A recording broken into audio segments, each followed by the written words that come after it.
Hey everyone, it's Naomi, and in today's video we're talking about 222. I want to give my thoughts on 222.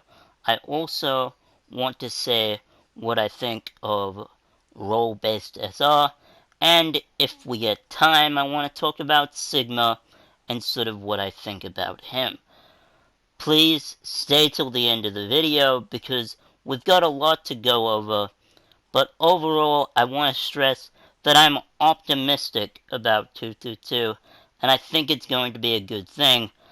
I do still have some concerns though. Before I get underway with this video, I want to give a shout out to Jayne.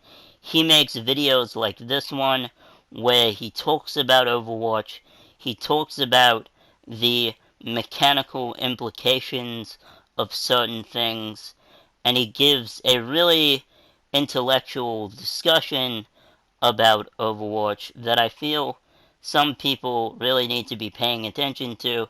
Unfortunately, he's been getting heckled a bit and trolled on his videos. I don't really understand the hate there. You know, he's a good guy. He's just trying to give some good advice and help those people that are hard stuck in their rank. He certainly helped me when I was hard stuck in silver, but be sure to go say hi to him and watch this video because this video is going to be a bit in the style of the type of video that he does. So, 222, what do I think of it? I'm going to be bluntly honest here. Like, brutally honest. I think 222 is really good.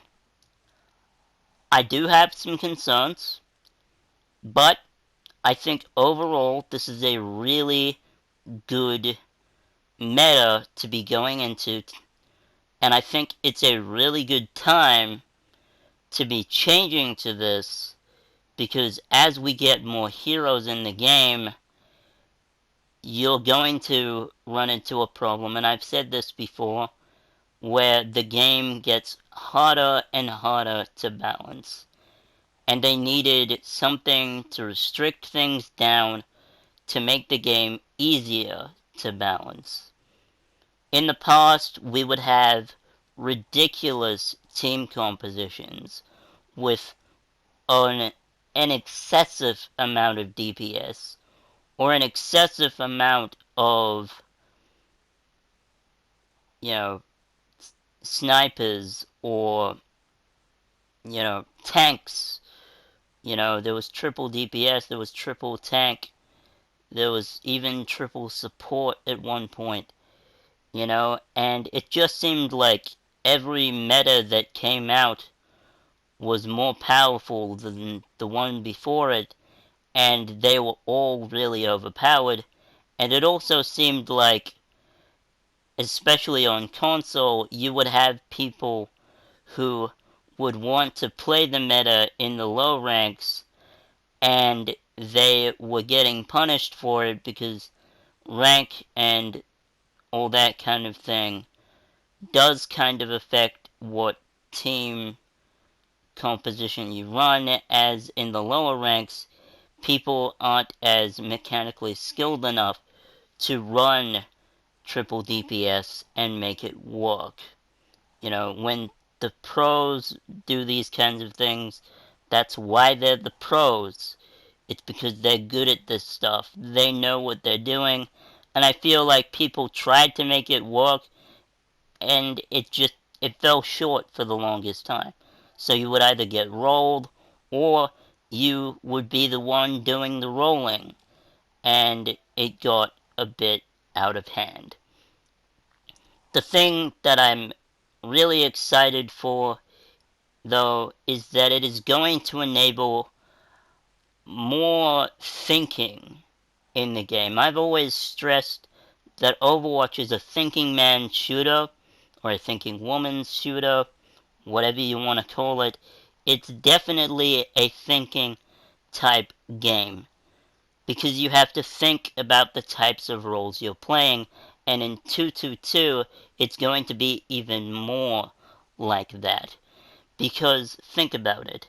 If you pick a certain DPS and you could be playing something better, you're wasting that DPS slot.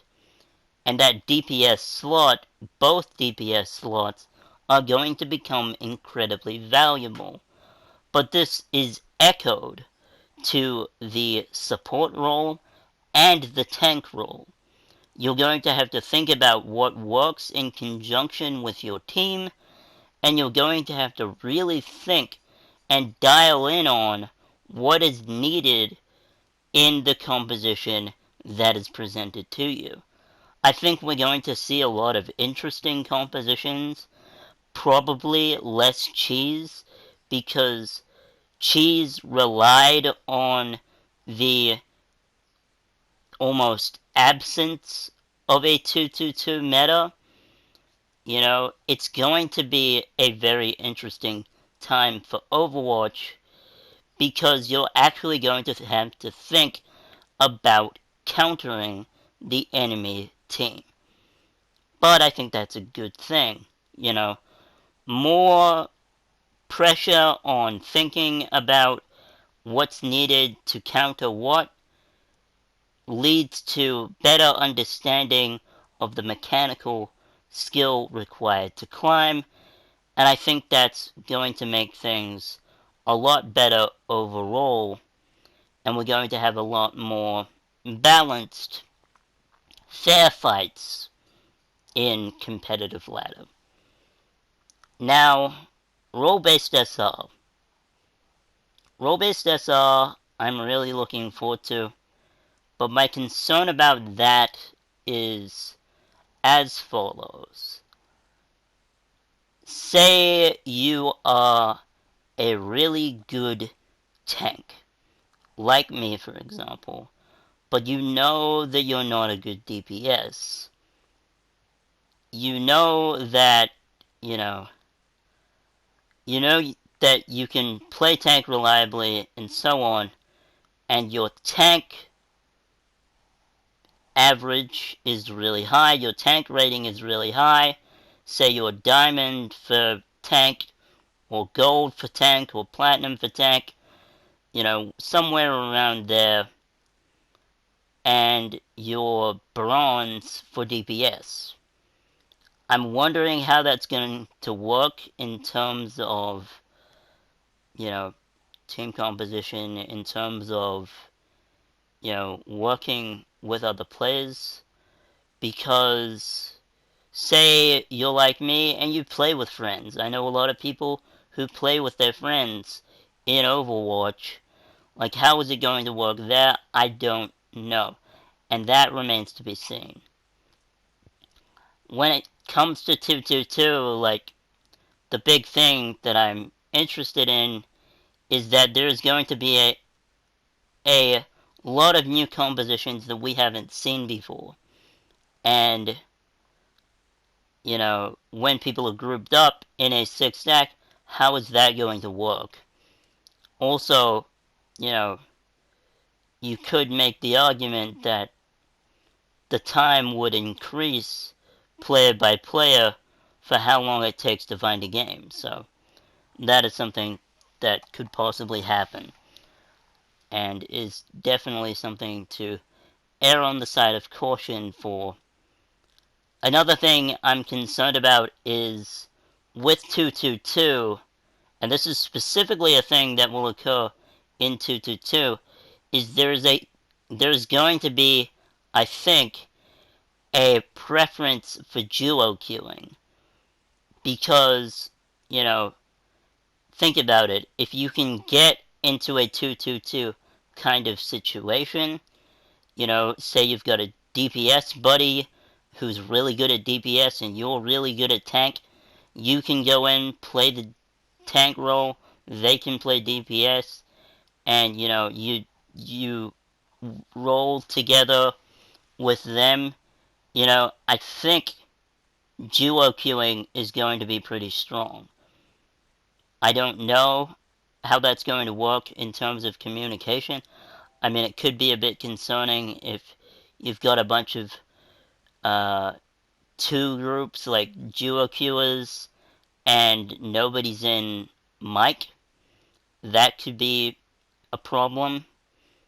Like, I'm wondering how communication is going to go down. But, I guess that remains to be seen. Now, on to Sigma. Sigma is on his way to the game as of next month.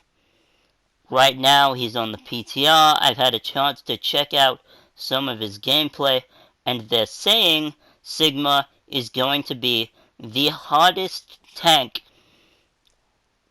to play competitively and just in general due to the skill ceiling required to actually make an impact as him. And it reminds me of when we first saw Ana.